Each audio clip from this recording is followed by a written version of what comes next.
एक महत्त्वाची बातमी, मनोज जरांगे मवियाच्या काळात का जन्मला नाही असं वक्तव्य भाजप खासदार अनिल बोंडे यांनी केलंय.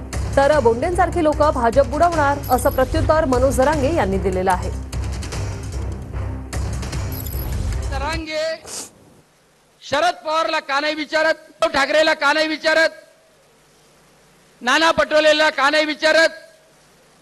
कारण का जरांगे बोलत नाही, हे बोलते कोण?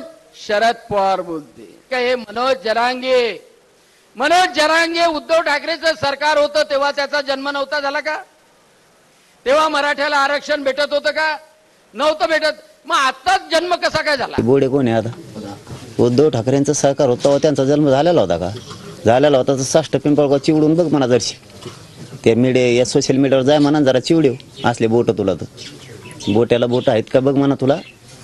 हा तेच कोण आहे ती कसली आडणं होते तर गोंडेन बोटेन खोंडेन काही येते गाचपाणी कुडून आणले तर कुडून येते भाजपाने सापडून दलिंदर कुडून आणले ती घाण. हे असले कसले बोलत येते भाजप संपायला निघालेले आणून ठेवले फडणवीस साहेबांनी.